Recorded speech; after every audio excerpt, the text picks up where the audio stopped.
In their essay The Culture Industry, Adorno and Horkheimer argue that cultural production has shifted from individual effort to mass production, catering to the demands of capitalism.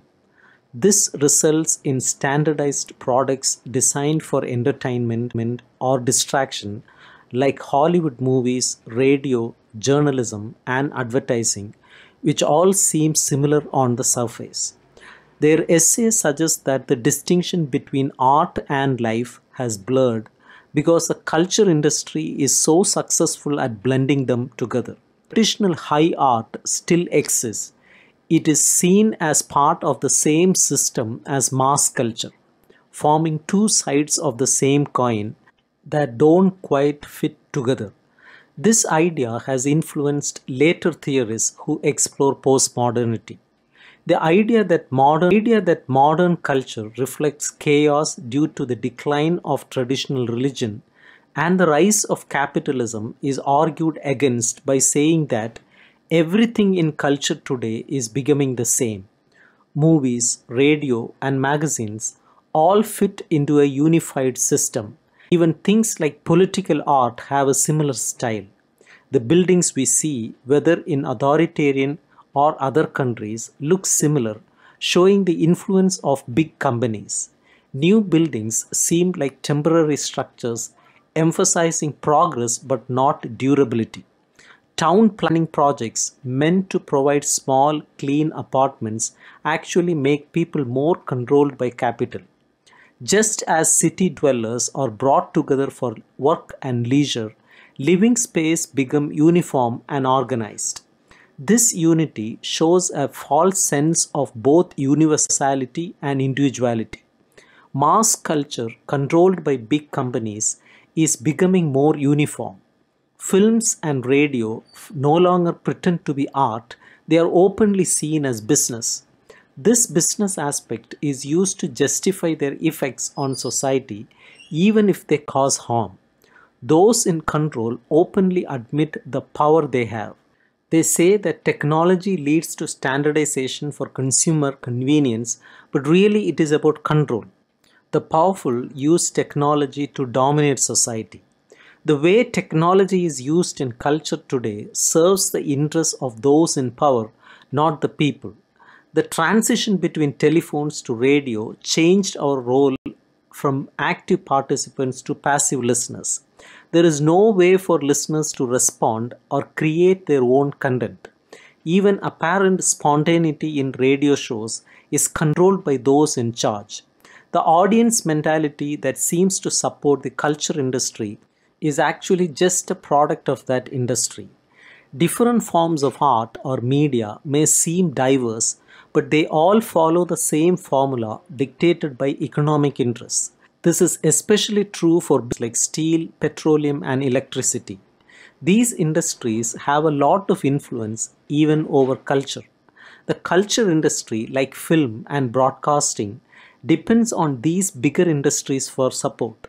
Everything is so interconnected that it is hard to tell where one industry ends and another begins. This unity in culture reflects a larger unity in politics.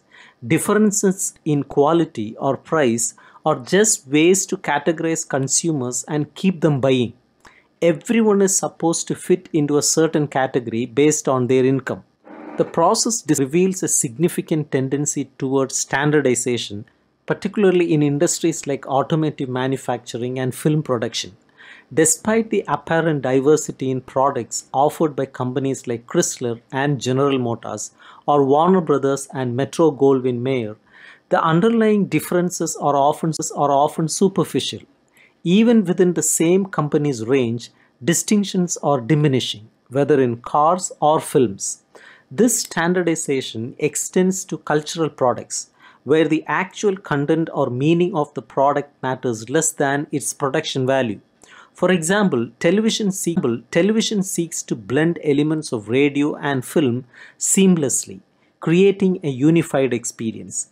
This trend towards uniformity threatens to diminish the uniqueness of cultural products, leading to a convergence where all industrial cultural products resemble each other.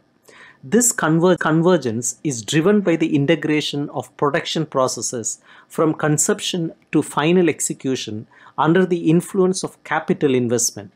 Films, regardless of their plot, ultimately serve to reinforce the dominance of capital. Similarly, consumers are compelled to conform to the unity of even during their leisure time. This standardization is facilitated by the culture industry, where pre-packages content according to predetermined schemas. Consumers are denied the opportunity to interpret content independently, as production processes dictate their consumption. This commodification of culture strips away individuality, reducing cultural products to interchangeable cliches. The culture industry achieves this standardization by prioritizing effects over the work itself, thus subduing unruly elements and conforming them to predetermined formulas. As a result, both the whole and its constituent parts become indistinguishable, lacking contrast and relatedness. This manufactured harmony stands in stark contrast to the organic harmony found in traditional works of art. The pervasive influence of the culture industry is evident in how it shapes our perception of the world around us. Take, for example, the experience of leaving a movie theater and feeling as though the street outside is simply a continuation of the film just watched. Films strive to replicate everyday reality so faithfully that they seamlessly blend. This replication is particularly pronounced since the advent of sound films, which prioritize lifelike reproduction. In this quest for realism, films not only capture the essence of reality but also dictate how we perceive it. Unlike traditional theatre, where imagination can roam freely within the framework of the performance, films leave little room for interpretation. Viewers are trained to equate film with reality, diminishing their capacity for imagination and spontaneity. The culture industry's products, particularly sound films, are designed to be consumed with alertness, yet they inhibit deep thought. Viewers must be quick to grasp fleeting details, fostering a state of heightened awareness that suppresses imagination. This state of alertness becomes so ingrained that it operates automatically, imprinting the power of industrial society on individuals permanently. Every cultural product, whether film or a radio broadcast, contributes to the reproduction of individuals molded by the culture industry. Each product reflects and reinforces the values and norms perpetuated by the industry, ensuring conformity and preventing the expansion of the mind. The industry's influence extends beyond individual products to define a broader stylistic framework. This framework, characterized by routine and repetition, stifles creativity and innovation. Even seemingly minor details are subject to strict guidelines and regulations, ensuring adherence to the industry's language and style. The culture industry's relentless pursuit of replication and standardization renders distinctions between genuine and artificial style obsolete. The absence of tension between general rules and specific demands results in a murky identity where the general replaces the particular and vice versa. This stylized barbarism, as it were, permeates every aspect of culture, leaving little room for authentic expression or individuality. The portrayal of style in the culture industry sheds light on the past. Here, style is seen as an aesthetic expression of power. This differs from the romantic notion of style as purely aesthetic, which is retrospective idealization. Throughout history, genuine style has reflected societal structures and the experiences of individuals rather than conforming to aesthetic norms. Great artists have not necessarily adhered to a perfect, unbroken style. Instead, they have used style as a means to channel and confront the chaos and suffering of existence. Even classical works like Mozart's music contain elements of the style they represent. Artists from Expressionists to Dadaists have critiqued the artificiality of style, but today this artificiality prevails in the culture industry, manifesting in the vocal delivery of singers, the grace of film stars, and even the composition of photographs. Every work of art makes a promise through its style, a promise to create truth by imprinting its unique contours on socially transmitted forms. However, this promise is often hypocritical, as it ultimately reinforces existing social norms. Style, in this context, serves as a tool of obedience to the dominant social order. The culture industry signifies this obedience to social hierarchy through its inflexible style. It reflects and perpetuates the liberalism it critiques, originating from liberal industrial countries, embodying the economic principles of capital. Those who resist incorporation into the culture industry are marginalized, while conformity is rewarded. The masses, despite being defrauded by the industry, cling to the myth of success and continue to consume its products, perpetuating a cycle of sameness and conformity. In mass culture, the emphasis on unending sameness means that anything new or untried is rejected as too risky. The culture industry prioritizes familiarity over novelty, preferring manuscripts based on bestsellers in film. There is constant talk of new ideas and surprises, but these often just repackage familiar elements in a dynamic way. The goal is to maintain the status quo, ensuring that nothing unexpected emerges. The culture industry has taken over elements of entertainment that existed before, refining the standardized commodities. Its victory lies in both destroying truth outside its realm and reproducing lies within it. Light entertainment, far from being a betrayal of pure expression, serves as a social conscience for serious art, which often excludes the lower classes. Light art accompanies serious art like a shadow, reflecting the social premises of the latter. The culture industry operates on the principle of repetition, with innovations only improving mass production. Its control over consumers is mediated through entertainment, which prolongs the work experience of late capitalism. Mechanization influences leisure activities so profoundly that even leisure becomes a reflection of the work process. Entertainment aims to provide distraction without requiring thought, following familiar patterns and avoiding logical coherence. Plot development in entertainment often prioritizes maximum effect over meaningful storytelling, resulting in disjointed and nonsensical narratives. Even genres like crime and adventure films prioritize horror over resolution, depriving audiences of satisfying conclusions. The culture industry perpetuates sameness and superficiality, using entertainment to reinforce existing power structures and prevent genuine change. Cartoon and stunt films used to celebrate fantasy and offered a second life to their characters through imaginative scenarios. But now they simply showcase the triumph of technology over truth. Instead of solid plots, these films now prioritize destruction, with characters tossed around like scraps. The joyous pursuit of destruction becomes a form of organized cruelty, monitored by industry censors. Entertainment used to distract consumers, but now it demands active engagement, leaving no room for boredom. However, shutting down cinemas and radio stations might not greatly affect consumers, as these institutions no longer offer true escapism. Despite claims of maximizing enjoyment, the culture fails to fulfill its promises to consumers. The culture industry perpetuates a cycle of desire and deprivation, exploiting the anticipation of pleasure but never delivering true satisfaction. It reduces love to romance and sexuality to marketable products, ultimately replacing genuine joy with superficial laughter. Wrong laughter, born out of societal pressure, mocks true happiness and solidarity. The culture industry operates on the principle of denying fulfillment while presenting the illusion of satisfaction, keeping consumers perpetually dissatisfied and dependent.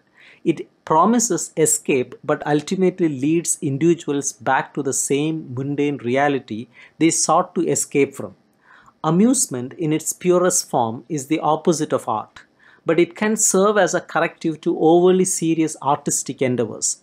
However, the culture industry disrupts amusement by injecting its products with marketable meaning and ideology. Even seemingly nonsensical stories are stitched together with feeble minded plots to serve the industry's commercial interests. Entertainment used to be experienced live, but now it's mostly consumed through recorded media like films and radio. Amusement has always been influenced by commercial interests, but now it's become increasingly intellectualized, losing touch with genuine human experiences. The culture industry not only corrupts art and entertainment, but also manipulates customers' desires and needs. It presents itself as offering entertainment while actually enforcing conformity and perpetuating powerlessness among the masses. Individuals are reduced to mere customers and employees, subject to the whims of those in control. Ideology, whether emphasizing planning or chance, serves to maintain this power dynamic. Culture industry offers less and less meaningful explanations for life. Its ideology becomes emptier. Even abstract ideals like societal harmony and benevolence are seen as merely publicity tools. Language that aims for truth seems pointless, while value judgments are viewed as either advertisements or meaningless chatter. The vague ideology of the culture industry, with its reluctance to be specific, actually serves as a tool of control. By presenting itself as factual and irrefutable, it becomes the voice of the existing order. It manipulates appearances to seem ideal even when it is not. This hollow ideology suggests that everyone is taken care of, but in reality, it is about maintaining social control. Those who do not conform to societal norms are marginalized and deemed outsiders. The culture industry reflects this, portraying a world where everyone is provided for, but in reality, those who do not fit in are left behind. This ideology serves the interests of those in power, reinforcing the status quo and keeping individuals in their place. It presents a facade of caring and compassion, but in truth, it is a mechanism for social control and maintaining the existing hierarchy. The culture industry acknowledges the suffering it creates by emphasizing the idea of having a good heart despite hardships.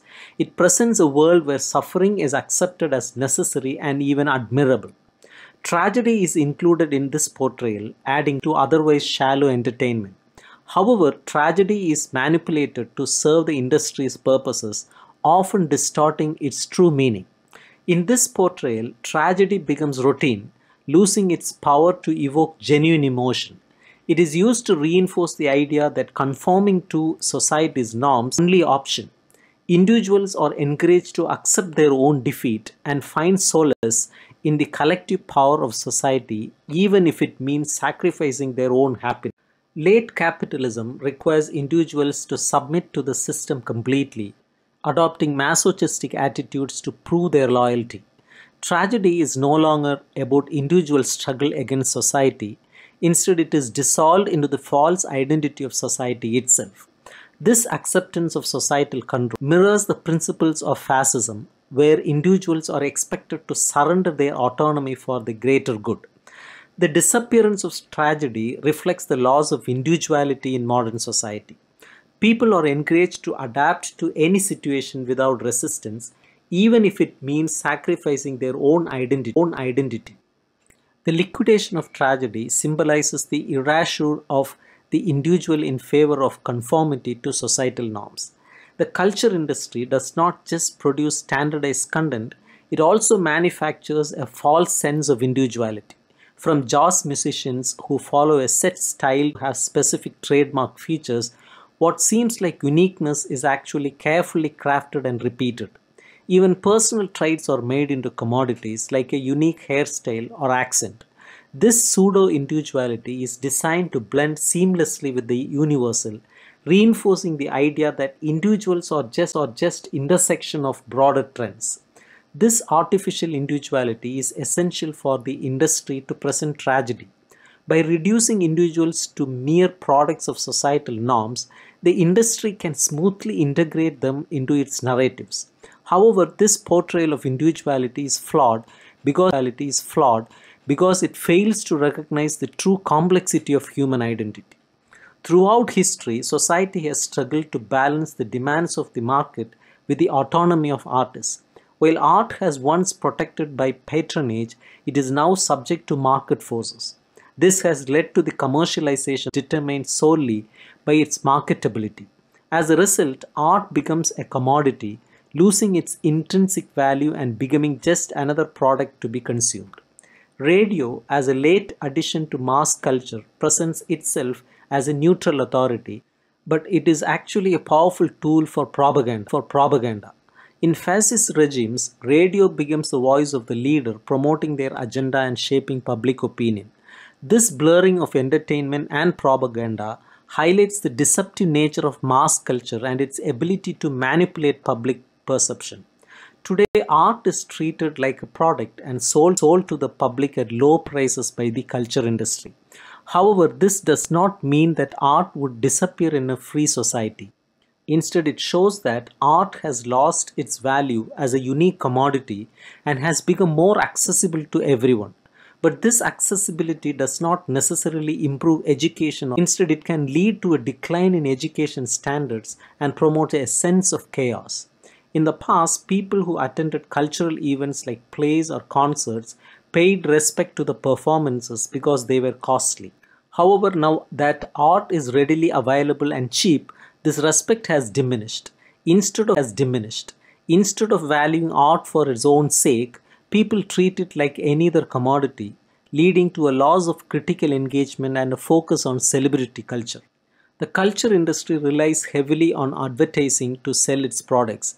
Advertising serves as a way to control consumers and maintain dominance of big companies.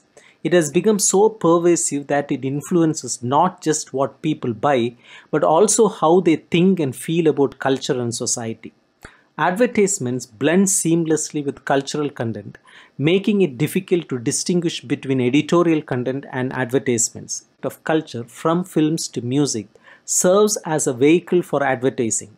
This merging of advertising and culture is not just economic but also technical, with both industries using similar strategies to manipulate customers. The culture industry's reliance on advertising undermines the genuine value of art and contributes to the erosion of critical thinking and independent judgment. When language becomes purely about communication, words lose their depth of meaning and become mere signs.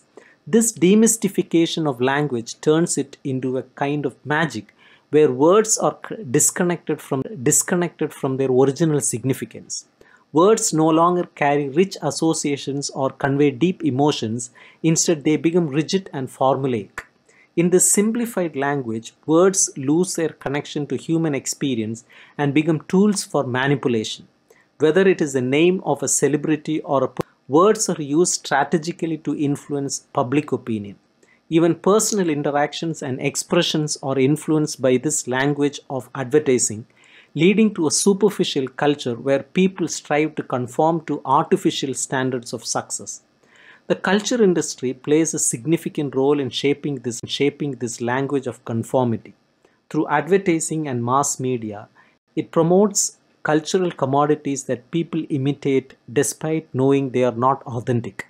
As a result, individuality becomes shallow, reduced to superficial attributes like appearance and behavior. In this way, advertising triumphs by convincing consumers to conform to false ideals portrayed